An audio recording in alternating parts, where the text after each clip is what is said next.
I'm Mark Adler for Michigan Production Alliance. We're doing safety dispatches. This will be the 6th episode in our series, and I'm speaking with Barton Bunn today.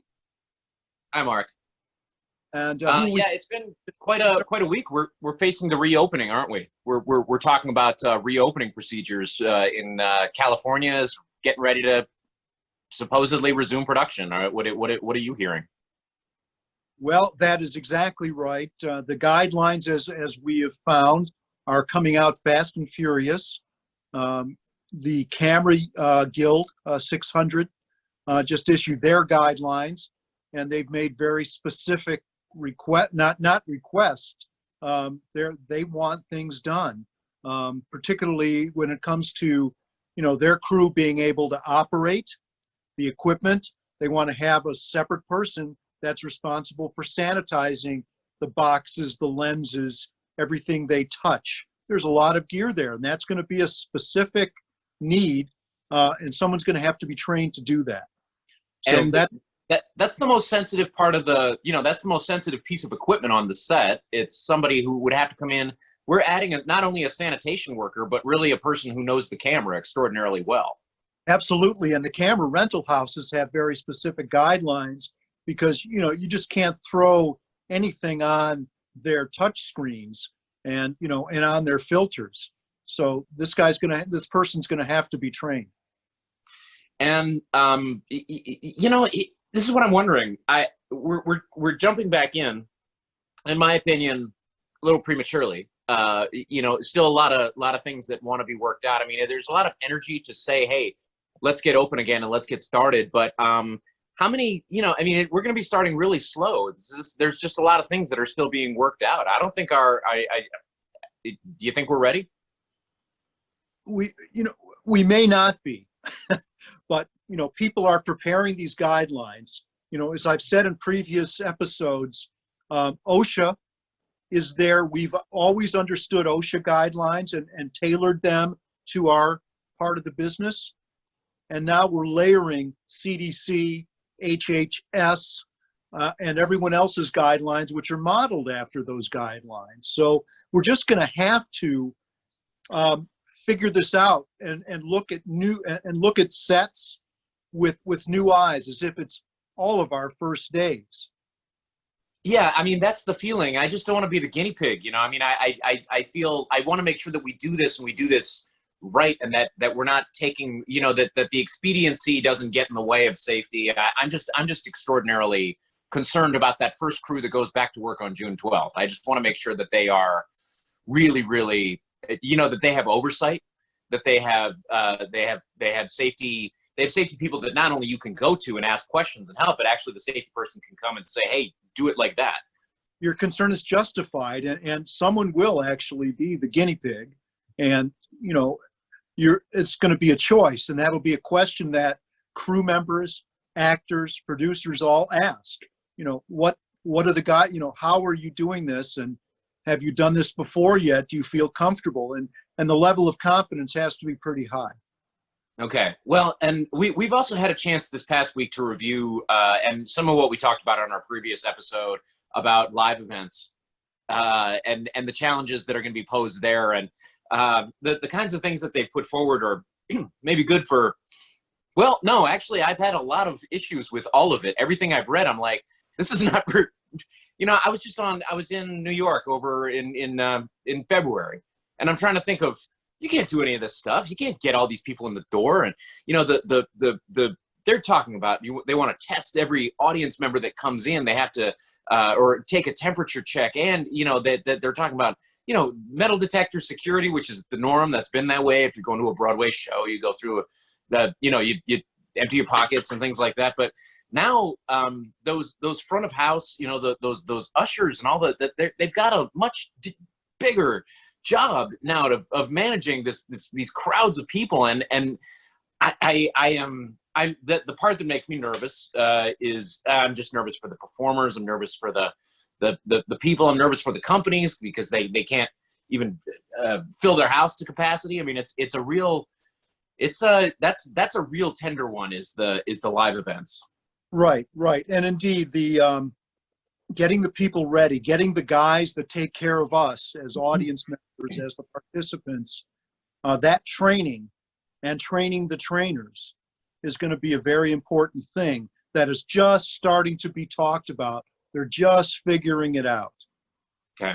Well, in a minute, we're bringing on our guest today is Guy Sanville of the Purple Rose Theater of Chelsea, Michigan. This is Jeff Daniels began this theater decades ago. It's one of these amazing places. I don't know if you've been there before, Mark, but it's an amazing, compact theater. And I'll probably have Guy describe it a little bit. But you know, when you're facing the audience is on three sides of the stage, and you have actors who are, and that's one of the best things about the place is that you're actually seeing acting up close, and you're seeing theater acting that's unlike other. It's not showy because it's so close. It's almost like film acting on stage, and I think that's one of the things that they've put into practice. And in a moment we'll be bringing Guy out, but what will be what we want to talk about is, you know, how are we going to do all the things that we want to do? How are we going to satisfy an audience, and how are we going to make it safe for our performers? How can we do all these things? You know, how can we do all the things that are required? Right, right. I've had calls into some of the facilities that, you know, will be working soon. How's it going to work in the truck? How's it going to work in the control room? How is it going to work in a theater, and how is it going to work in a stage setting? You know, a production stage. So let's so talk. Guy, are you there? Hi. Oh, there you are. Guy, welcome to In Frame. This is one of our at-home sessions. It's such a pleasure to have you. Thank you for asking me. I'm very delighted to be here. How are we gonna, when you look at these new guidelines, how is it affecting what you're doing over there at the theater, and what have the discussions been like? Well, they've been, I don't know how fruitful they've been. They've been ongoing. We're all still working, and we're able to keep the staff employed. I think we're in as good a position as an organization the size of ours could be to weather this storm. And I think that's where the discussions are centered right now. We're really not going to be able to get back until it's safe to get 150 people in a confined space, breathing the same air. You know, we've always felt that acting is a contact sport. As you said, we're a very intimate space. And the actors share a lot of saliva with each other. Yeah. and the audience in some cases. You know, Romeo has to be able to kiss Juliet. It's so I will be shocked if we are back on stage before the fall of 2021. That said, I do think, I was talking with a colleague earlier this morning, I believe that in a year and a half, things will be more or less back to normal, in that we'll be able to continue to make work the way that we are, you know, tooled to make it. You know, doing shows for a third of the house is not really an option for us. That's what I've been wondering about, is just handling an audience, getting them in there. Was there ever a discussion? Did you entertain the idea of, oh, can we adapt? Can we work with these new guidelines? Yeah, we did. We have several plans. Our tech director, Gary Skowski, came up with several seating arrangements. You know, the idea that, you know, we would only sell every other row and put 2 seats between every seat and so forth. And you know, it's really a twofold problem. There's the audience challenge, and then there's the actor challenge. Yeah. And we are working with Actors Equity Association to try to come up with some workable protocols and things of that nature. But I have no clue. I really think that it's going to be a long while, longer than any of us are really comfortable with, before we're able to you know, get a show up and get people in there safely and so forth. I think that our industry, you know, live events, theater, will be one of the last to come back. Let me ask you this, Guy. Sure. has it been thought of to try to mitigate some of these issues with on-stage actual production with scripts, writing scripts that will, somehow distance you from one another?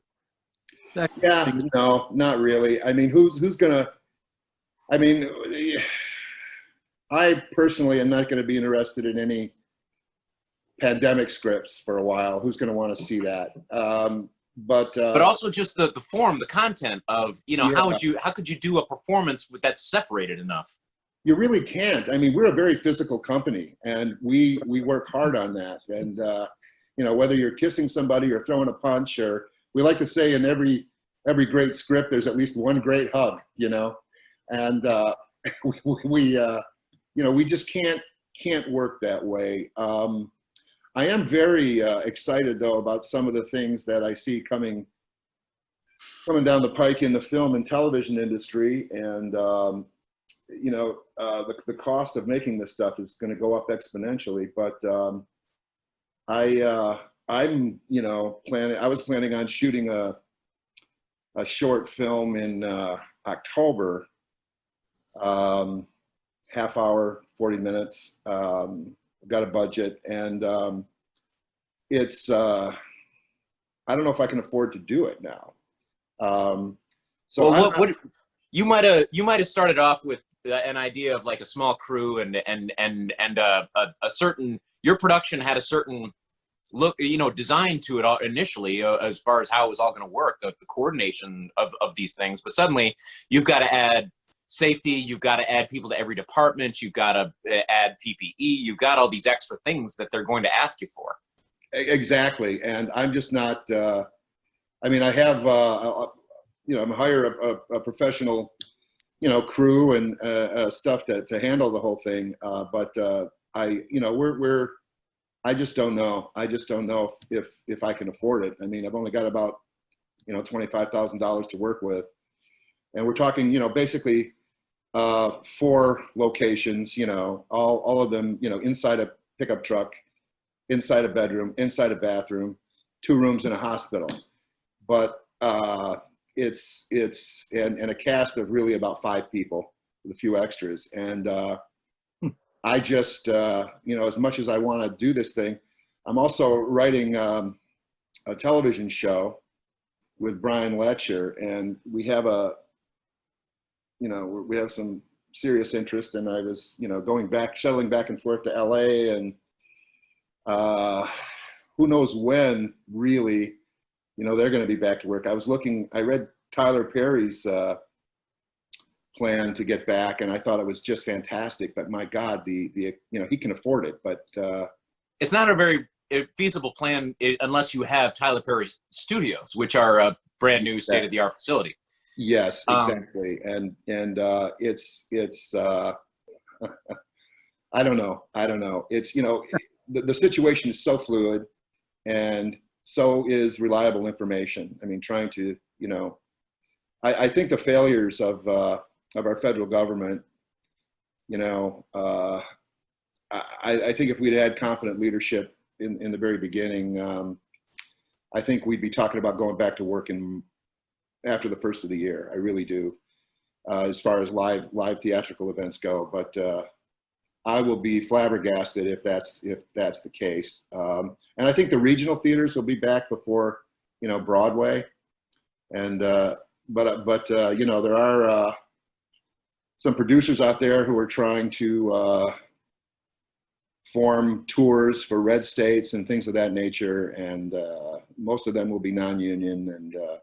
And sadly, I don't think they'll have any trouble finding people to staff and perform in those things. But I think we're at the early stages of this whole pandemic. I really do, and I hope I'm wrong. But so I think we are having meetings with our executive committee. We have an extraordinary board of directors who have taken they've adopted there's 2 ways you can look at this. Let's get people back to work so we can start goosing up the economy and so forth, or let's keep our people safe until it's okay to do that. And right now we've adopted the philosophy that let's keep our people safe. Let's keep them as productive as possible until it's safe to get back and do our thing. But you know, I wish I had answers. I wish I had more information. I wish the country had more extensive testing, and I wish we did things the right way, you know, but we didn't, and here we are, and it's just a damn shame.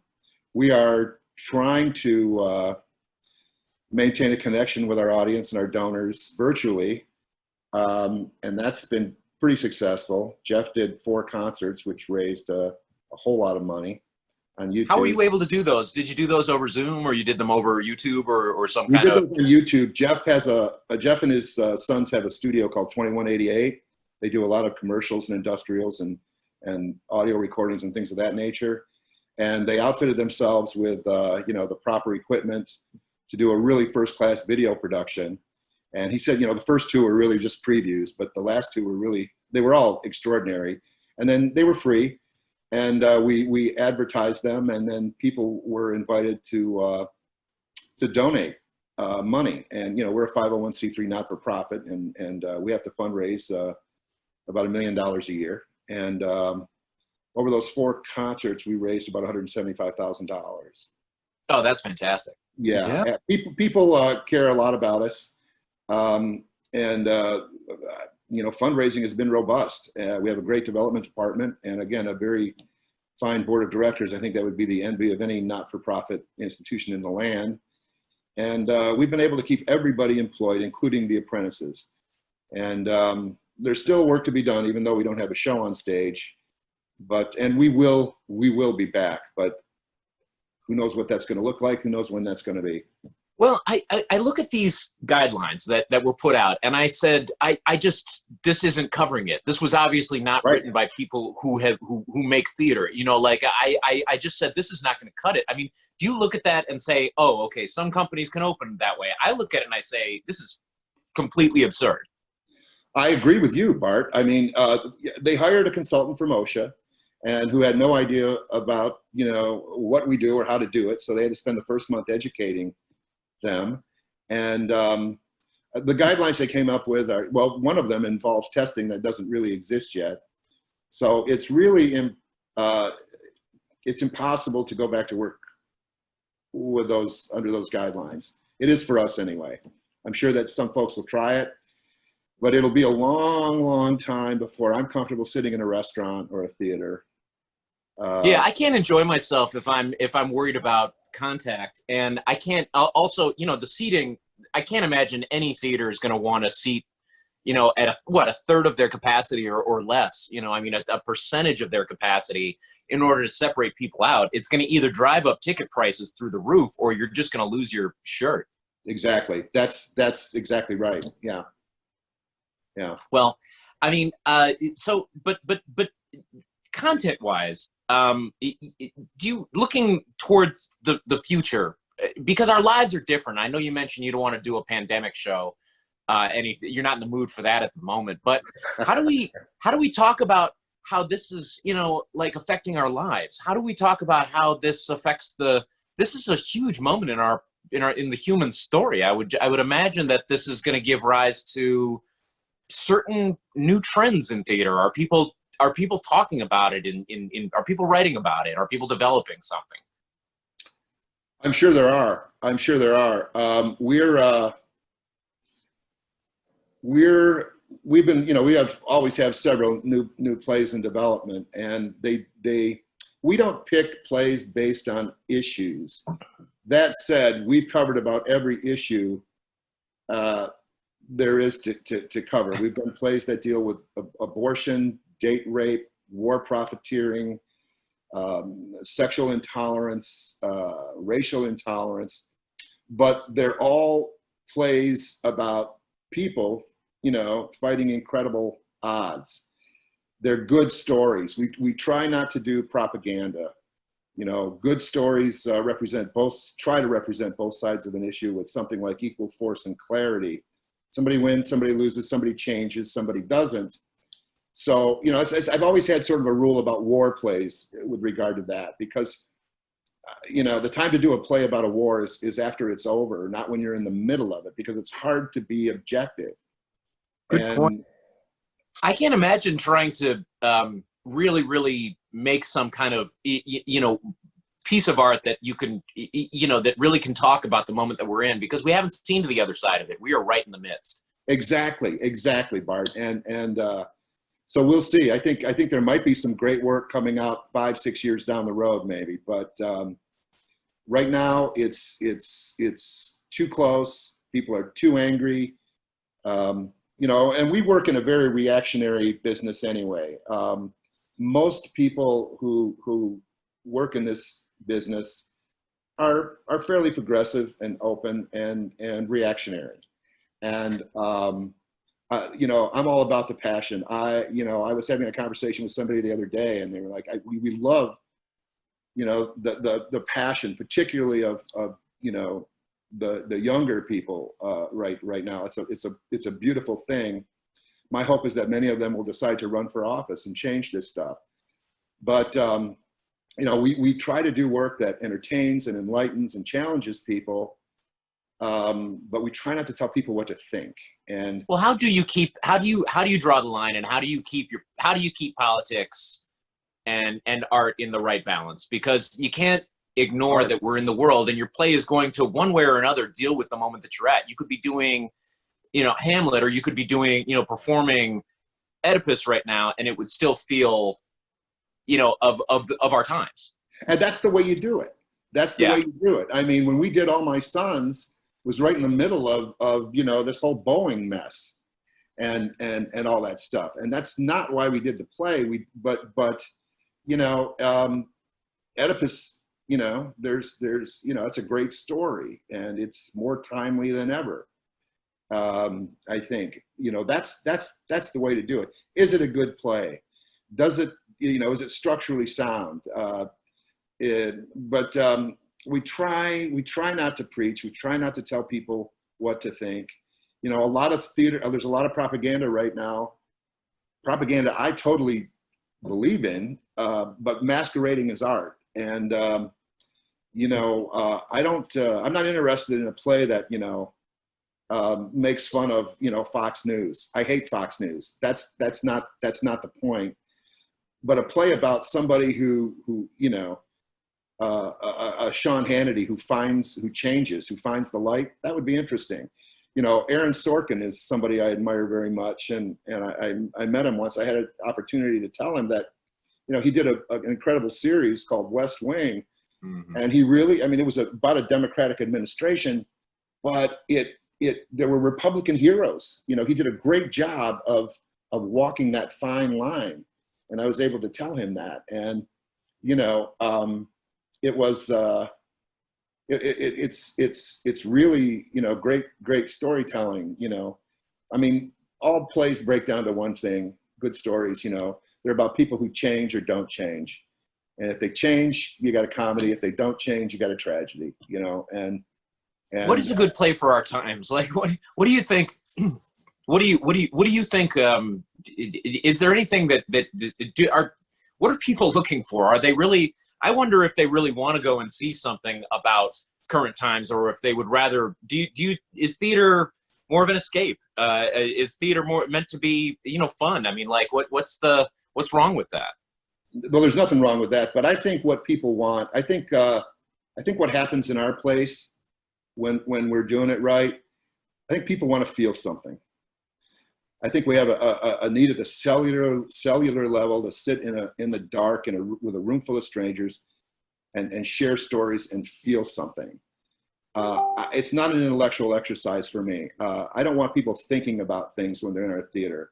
I want to, fuck them where they breathe. I want to change the way they breathe. I want them to feel something. They can talk about what it all means later over a drink or over coffee the next morning. And that's why I think, when we do get back, I think people are going to continue to come back in droves, because that's something we offer. We offer a chance to feel something and to maybe gain a little deeper understanding into the idea that, we're not alone. And right now we're all alone in some way or another, and that's human beings most of us aren't built that way. We're social creatures. We want to share affection and stories and ideas, and it's just really, that's one of the many tragedies of this whole experience. So what are some good plays? Well, let's start with anything Shakespeare wrote. Let's start with, because these, I think the play, I would simply submit that one of the things we look for in work, new work, classics, whatever we're approaching, is something that is sort of epic and timeless, I guess. And those are the things I think that will continue to resonate, with people. But we, I think we're kind of I don't know, we're just interested in moving people and making them feel something, whether, laugh, cry, whatever. That's what we do. And it's very demanding on our actors. Jeff just did, and you won't see the likes of this. You won't see an actor of his stature ever do this again. He just spent, a year doing To Kill a Mockingbird on Broadway, and that's 8 shows a week. And he's an honest actor, and it's very tough. We do 6 shows a week, sometimes 7, and we're in a very intimate space, and we try not to get caught acting.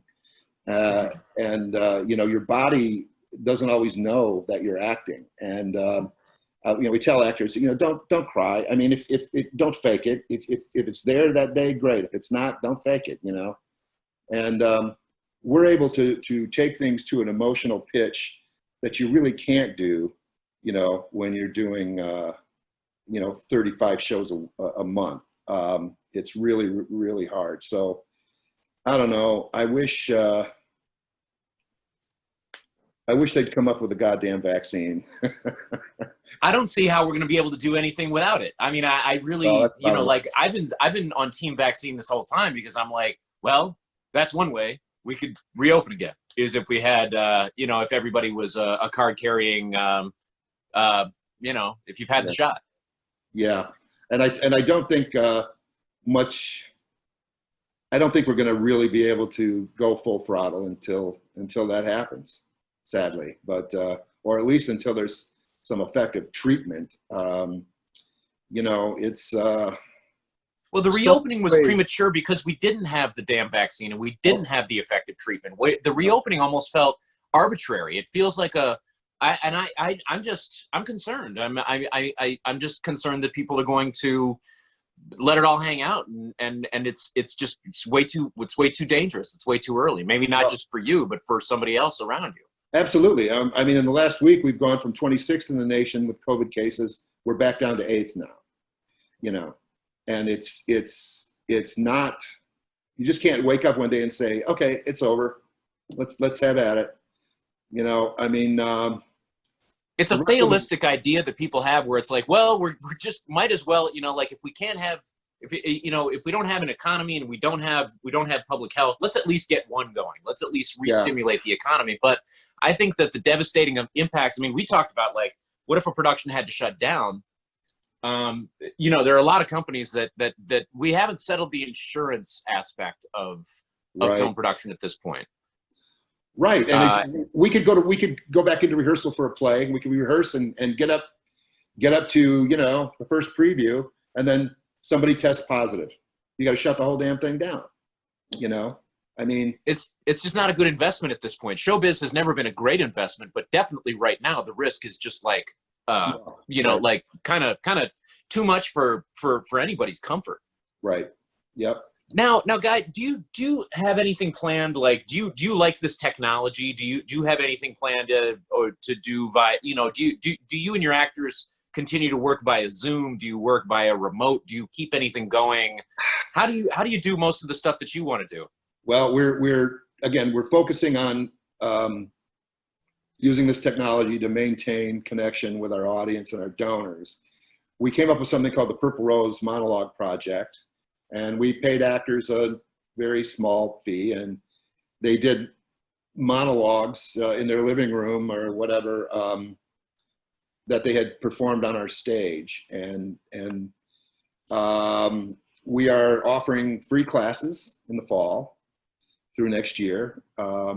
People will be enthusiastically encouraged to donate something.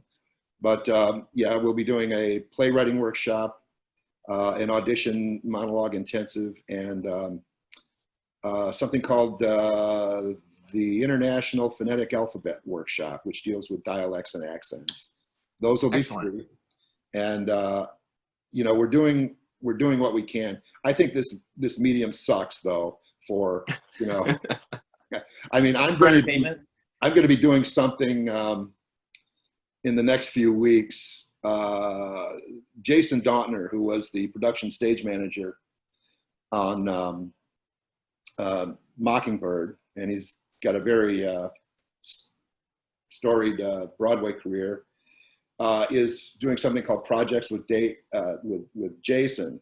And Jeff and I were on a few weeks ago. Aaron Sorkin was on last week, and I'm going to be directing a scene written by Carrie Krim with Laurie Metcalf and 2 or 3 high school students from around the country.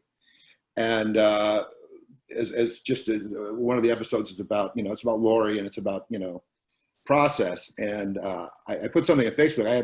I've never directed in this medium before, so it's going to be very interesting because some of my have you figured out how you're gonna do it? I mean, what your rehearsals are gonna have to look like and things like that. We're figuring it out. Don't know yet, but because one of my techniques is, you know, if I'm directing, you know, you and someone in a scene, I'll pull you aside and whisper something in your ear because I don't want the other actors hearing it. I want responses to be, you know, I don't want people to sit there and try to figure out what they're going to do before they do it. And, you know, I'm trying to figure out how to do that. There's chat rooms, there's different, Jason's working on it. He has a great team technically. They do a really great job. I strongly suggest you check it out. It's called Projects with Jason. It's on YouTube, and you know, Cheetah Rivera, Jeff Daniels, Aaron Sorkin, Kevin Kline, a lot of great people. And so I'm trying to figure that out. I took a class at a very prestigious Midwestern theater because I wanted to see how they teach. I took a scene study class.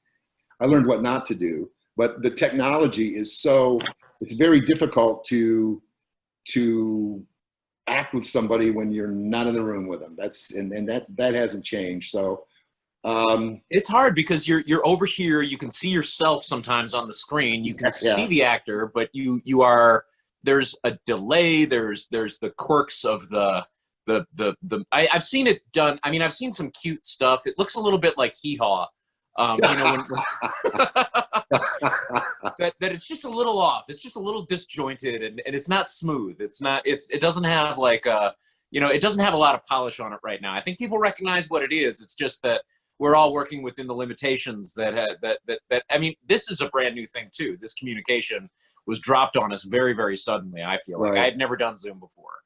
I don't love it. I don't like it either. It's great for meetings. I mean, that's great. You know, we still have lots of meetings, and we had our board meeting last Monday night, and that was interesting. And it was one of the shortest board meetings in our history, thankfully. But and I don't mean that in a bad way. It was just that, you know, our board chairs were very determined not to let things get too doomsday-ish, and kept things moving along. But it's really, we have our Friday morning staff meeting this way, and, you know, Katie comes up with a theme every week, and that's fun, and it's great to see everybody's face.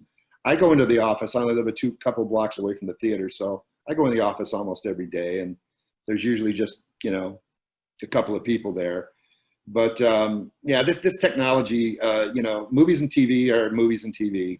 We do something different, and this is a poor substitute for a live theatrical event. Yeah, there ain't nothing like the real thing, but it is cool to check in with you and to see, to hear that you and the Purple Rose is really a family, and it's really a wonderful company for that you've got tremendous loyalty among people. You really look out for your people, and That's one of the things I always admired. I mean, beyond, you know, just the production level is always there, but the process is really, really there. And that's something I want to make sure that you don't, you know, I'm like, how does the Purple Rose continue its process the way that you guys like, you know, I mean, up to the, you know, in keeping with the way, you know? Well, the process is sort of built on the idea that we all find the thing together, and it really, it all happens in that room, and it's and we are a family, absolutely, but it happens in that room, and it's until we can get back in that room, you know, we get to make plays from scratch. We get to do our process is very, very special, and you know, eventually we'll get back to it, but again, the challenge, I think, is to keep everything together until we can do that. There's no denying that this is going to be an outlier year. This pandemic is going to color everything that comes out, whether we want or not. You know, the creatives, you know, will create based on their experience. Yeah. So, you know, we're just hoping that we can get you back soon and safely. Get you know, people into the theater, get the actors in the theater, and make them feel comfortable, obviously, and make things right. So many lost opportunities. Yes, yeah, it's put a hell of a hole in everybody's life, and it's going to take some time to fill it. But we're all in the same boat, you know. I mean, that's what I realized. I kept being, when this pandemic, when the lockdown, the shutdown first started, I said, what can I be doing? What can I be doing? You know, and I'd been working on a short film. I'd been editing. I had to cut my shoot short because we were shooting right in the beginning of March, and we had to stop. So it's been a crazy time, but we're all in the same boat. You know, we're all kind of coming up against the same frustrations. I just hope that nobody gets too impatient to begin again and begin an independent film or something without taking every single precaution imaginable. I mean, I think these first productions are going to have a lot of eyes on them. Yeah. And if they screw up something, or if something goes wrong inside of that day of production, it's going to be devastating to their production, to everybody working on it. I'm just what I'm trying to do. I had a friend who was starting I was very glad to hear this. I had a friend, and he said he was starting his production. He was getting back into filming, you know, a non-union, small independent project. And I said, man, okay, are you sure? And I sent him all of the guidelines. I said, can you avoid doing contact scenes? I mean, I tried to talk him out of doing this at all, but he was kind of like, he's in the, you know, he's in the zone. He wants to get started. I said, do you have these guidelines? And I was glad to hear him say they actually hired a safety consultant for the project. I was like glad to hear that he had done the minimal coverage to get that going. But I'm still like, ooh, man, be extremely careful. I mean, like, this might be a time to develop a script. This might be a time to develop, you know, like to build miniatures. This might be a time to develop skills of some kind. This might be a time to learn a new technology of some kind. But as far as the creation goes, this is a moment that we're all dying to get creative again. I love that you and your artists continue to do something vital, like performing. You continue to find ways through, you know, it's a fundraiser, it's something like that, because you maintain a connection to your audience that way. And right. Does your audience, what are they saying? I mean, when are they dying to get back? Are they what questions are they asking you? Well, Jeff did an interview with a local paper, and the article made it sound like we were gasping for breath, like we were dying. And I'm not going to say they misrepresented what he said, but it was inaccurate. And people went a little crazy. You know, we kick $5 million a year into the local economy here. So we just don't raise the quality of life. We're also a significant economic engine. Now, for a town of 5,000 people, that's extraordinary. So everybody is feeling the pain. They're anxious for us to get back. That's the bottom line. As I said before, you know, once we do get back, I have no doubt that people will pick up right where we left off. But we have to get this right. We really do. And that's our thinking. And we're not going to come back before it's safe to do so. We're just not going to do it. And I'm not going to ask some actor with 3 small children to come in and, you know, roll the dice. That's just not going to happen. You know, I'm 66 years old. I abused myself quite a bit in my 20s. I smoked a lot of cigarettes and things like that. So, I mean, I'm in mortal danger if I get this bug.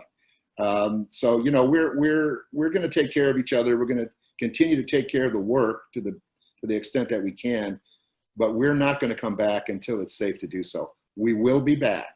We will. Absolutely, Bill. And you know what? Like we're reading the guidelines. They're not only coming from the facilities, they're coming from the city and state. Right. So, you know, how is Chelsea dealing with this? How's the city dealing with this? That's a good question. I'm not great. I don't think I'm, you know, but again, the leadership, you know, I'm a big fan of our governor. I think that she's done a great job, but, you know, 2 blocks from my house, I was coming back,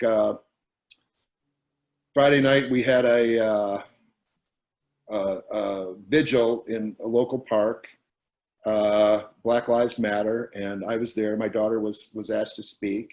She's been organizing demonstrations locally, and they've been doing as safely as they can. But, you know, there was a huge party of some kind at somebody's house, and there was one of those blow-up castle things, and there were at least 20 young children running around and another 20 adults, and nobody was wearing a mask. And it was, you know, it was stupid. And, you know, I worry about, I'm so wrong. Happy with what's happening in our country right now in terms of people, you know, demonstrating and standing up for justice and things, but I'm worried about, you know, their health. And like I said, I think we're in the early stages of this pandemic. I really do. I think the worst is yet to come. And well, that's another issue, Guy, that you brought up. A lot of the younger people that are not, don't have underlying symptoms, and the preschool kids and, you know, the kids in high school, they're not getting this. And until, you know, someone gets scared enough, until someone dies from this, you know, sadly, in a hospital, they're not going to be scared. Yeah. I've lost friends. I've seen people in the hospital as a result of this, and I'm just about your age. So, you know, I've got certain fears. I'm wearing a mask. I'm being careful. I am too. Yeah. I am too. Yeah. But you can't act with a mask on, you know, not No. unless you're in some Greek tragedy or something. Are we going to see some of that? We're going to see some masks. We're going to see some mask work out there. I'm just, I'm praying that it doesn't get to that point. I am too, because the kind of masks that say are involved in a Greek tragedy won't protect you from the virus. No. If your mouth is still exposed, yeah, it's just not. Don't even consider that as an option. Yeah, it just won't work. Not going to happen with us anyway. You guys aren't a big Greek tragedy kind of mask. You're not. I haven't seen a lot of that down at the Rose. No, but someday, I mean, it's on the to-do list. You know, we want to do some. I'm still looking for a great translation. I haven't found one yet of the Bacchae, and you know, you will eventually see some Chekhov. You'll see some Greek, some of the Greeks. And for sure Shakespeare. We'll see. So your actors. Why have you avoided Shakespeare up till this point? Sorry, Mark, I cut you off but I've always wondered about why Shakespeare is, because I've heard you say it's out, it's in the works, or it's something down the line. But what has held you back in the past? I don't know. You know, I got orders from Jeff to start workshopping some stuff about 6 years ago, and we've been working on it. It's just a question of finding the right fit. We've got a list of 3 or 4 that we really like, you know, starting with Lear and some other things. And we have a company now that I think can really pull it off. We have some definite ideas about it. We looked at a gender bending production of Hamlet, which we're sort of developing. But it just depends on, it has to be the right time with the right group, I guess. Mm-hmm. And again, our focus has been more than ever on new work. So that's the main reason. Yeah. Well, Guy, we are just so thrilled you could join us, and you know, you just to hear how you're handling this, and that your philosophy behind this has been like just protecting, has been protection. It has been your philosophy behind this has been keep your actors safe, and I really have admired that. Thank you, Bart. It's been a pleasure, you guys. I wish you well, and don't ever hesitate to get in touch with me if there's anything I can do. Yeah, I think we're going to have, well, the story is developing. We're right in the beginnings here. I mean, we're just, you know, the state is just beginning to reopen little by little. We're still in a major time of transition. Yeah. So, but it's good to know that you've considered a lot of possibilities. There's a lot of creativity that you've spoken of, you know, that's gone into these decisions. It's really, it's pretty fascinating how you've adapted. Well, thanks. I just hope that there's some smart people in a room somewhere figuring all this out for us, because it's really tough. Yeah. Okay. All right. Fantastic. Well, for this and more, head down to mpami.org. Follow us on Facebook. That's one of the best ways to get the up to the minute stuff. And Mark, it's been an adventure, but we're still out there, and we're covering what you know. I feel like we're doing the right thing. We're doing what has to be done right now. That's right. Someone said, "May you live in interesting times," and we can definitely say that we are. So, you know, I'd rather go back to what was before. Yeah. I don't mind. Yeah, this is way too interesting for me right now. This is getting, you know, like life is complicated. And we've said, you know, there's so many wasted opportunities here. I just saw my grandchildren here, and it's, you know, they want to do so many things, and there's just, the opportunities are lost. They're not there. People that had trips, people that had educational opportunities, gone. You know, those aren't going to come back to them. So, but we have to look at the positive, and the positive is that we are going to survive this. Like Guy said, smarter people than we are going to be, you know, figuring stuff out. But it all has to do with, as Marvin Towns said the other day, it's got to be about trust. You've got to trust that the stage, that the producer, that the production is going to operate properly.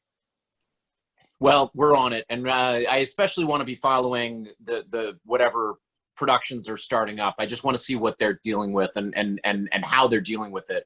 I think there are going to be some heroic, brilliant people who come up with some incredible solutions to everyday problems on sets. But now especially, it's going to be very challenging. It's going to be a real dance of trying to, you know, keep up a standard that we've established over the years for film and television production, but yet do it with some of the wildest limitations that I think we've ever dealt with in our lives. I think that this is a utterly unique time. I think it's beyond belief, and we're all doing the best we can right now, is what I feel like.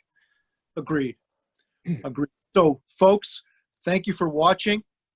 Watch us on the YouTube channel, MPA, Michigan Production Alliance, also on Facebook. Like, comment, and subscribe. For Michigan Production Alliance, I'm Mark Adler. I'm Barton Bund. We'll see you next time.